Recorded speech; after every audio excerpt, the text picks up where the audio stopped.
Everything we scroll through is filled with subliminal messages, especially advertisements. Commercials are specifically designed to evoke a strong emotion in the viewer. This strong emotional response significantly changes your internal state. This type of conditioning is how long-term or associative memories are made. And once our attention is captured, you immediately become more open and suggestible to the information that follows. And now that you're more open, you're more prone to accept, believe, and surrender to this information without analyzing it. And this type of programming makes you wonder, do you really have free will? Or are we all making choices based on what we've been conditioned to believe? Most advertising appeals to separation and lack. It states that we have 3 minds in one brain: the conscious, subconscious, and the analytical mind. When you change your brain waves from beta to alpha, you slow down your neocortex, the analytical thinking brain. So if you've ever witnessed someone completely captivated in their television screen or maybe their phone or laptop, so much so that you can speak to them as loud as you want and they still won't hear you, suggestibility is your ability to accept, believe, and surrender to information without analyzing it. What the creators of the commercials I mentioned earlier fully understand is that the best way to program a person to take a desired action is to put them into an alpha brainwave state so that the information presented is not analyzed. So the more that we are exposed to the stimulus, could be commercials, advertisements, phones, and by the way, the average modern person is exposed to around 5,000 ads per day. We are going to expose ourselves to information relevant to our life streams and goals. So the mind movie that we are going to create is going to be the motion pictures of our futures. We are going to create our own commercials, selling our future selves. If you're trying to manifest new opportunities like a new job, a car, a house, abundance, traveling the world, love, and so on, so much more, its purpose is to remind you that you can accomplish your dreams. Behold the vision board of 2017. I think it was 2017, I forgot. That's how you know you're old. This was my very first vision board. I don't think any of it came true. No, I'm just kidding. It did come true. Let's see, let's review. Fashion. I got into SCAD, but I didn't end up going into fashion. This apartment. I did actually manifest an apartment in Denver, downtown. A boyfriend. What was freshman year Joe doing manifesting a boyfriend? And over here, it's kind of like a showbiz lifestyle. Definitely manifested that. So I was gonna hate on my vision board and say you should make a mind movie instead, but there are a lot of perks to a vision board. But the mind movie is like the vision board on crack, so we want to become our best selves, and that's what we're going for. So the mind movie. I'm reading this book by Joe Dispenza, Becoming Supernatural. I'm almost done, and I got to the chapter about mind movies, and I remember in my last video when I credited the wizard Liz, it's a sign from the universe that I should make a video about it. So knowing that technology is a part of our life, we can use it to regain control of our mind, and we can use it as a tool to shape our reality that we actually desire. We're taking notes here. The goals of this personalized media presentation include, number 1, helping you get clear on the intention that you want to create in your future. So this includes getting very specific. You want your own apartment, you want your own house. What does it look like? How is it designed? What is the view like? And number 2, programming your conscious mind as well as your unconscious mind into that new future. So we're gonna have the visuals, we're gonna have the affirmations, we're gonna have the subliminal messaging. Why does that sound so weird? We're gonna have the binaural beat, the text on screen, and we're gonna have the visuals. And on top of that, the most important part, you wouldn't expect, but we're gonna have music. Number 3, we're going to be changing your brain and body to biologically look like the future has already happened. This happens when you pair it in conjunction to the Kaleidoscope movie, which I'll also get into later. And from that state of nothingness, can you create a new reality and a new version of yourself? You have to let go of this idea of you, all the labels and everything that you are now. You're going to repeatedly associate those pictures and images with music to create new neural networks in the brain and to emotionally recondition the body to a new mind. It's a way for them to remember their future.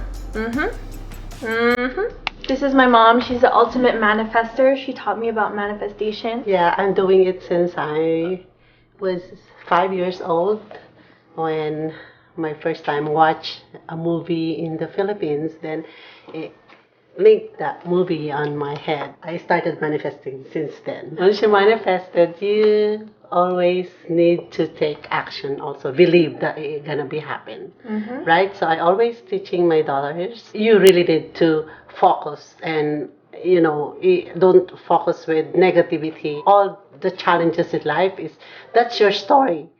So just keep going and dream big.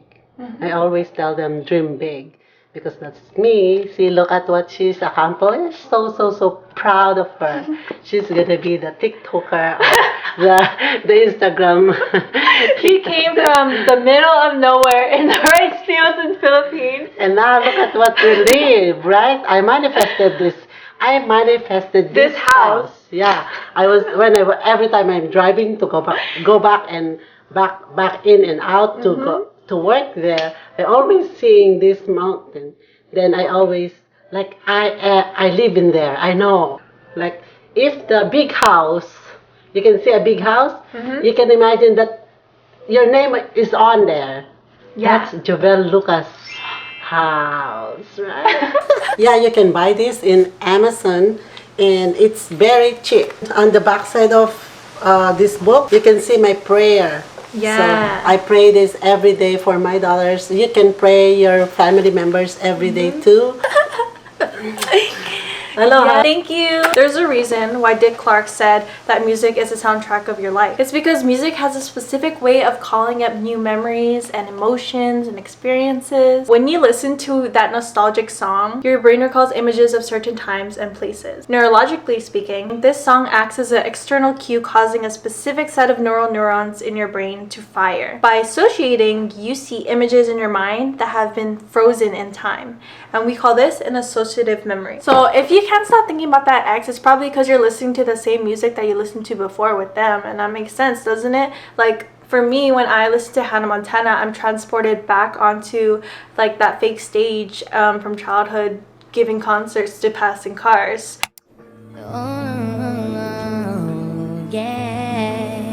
You used to call me your angel.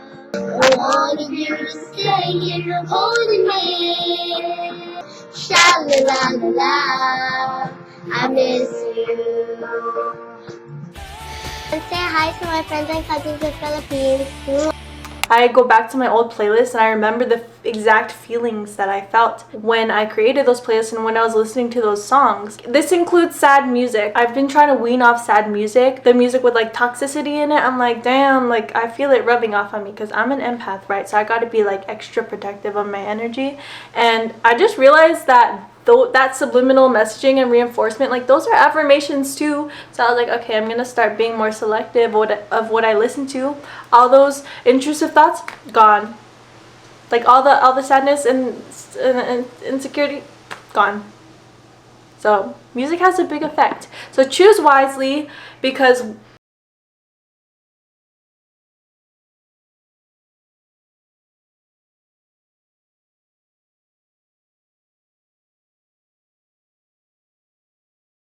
trying to get copyrighted. It's the emotion that manifests. That's what you're projecting out into the universe. It's even though you're saying I am rich, if all you feel is this fear around money, then it defeats the purpose of the affirmation. So number one is do what you got to do. If you got to recall old memories, or you got to switch up the affirmations so that you can, get behind them a little more, do that. But the main thing is emotions, and that soundtrack that you choose, it's going to elicit that emotional response that we're looking for. Okay, so to create this video, we're going to go to Pixabay and look up some kaleidoscopes. Pick whichever one you think is the most trippy, and then we're going to import it into Canva and just extend the corners so that it fits true to size. And I like to slow mine down so that it's a little more trippy for me. And then I just duplicate it so that I have at least 3 minutes of kaleidoscope footage. And I like to put this dissolve filter in between so that it doesn't ruin like the loop that's going on. And just double check it to make sure it's good.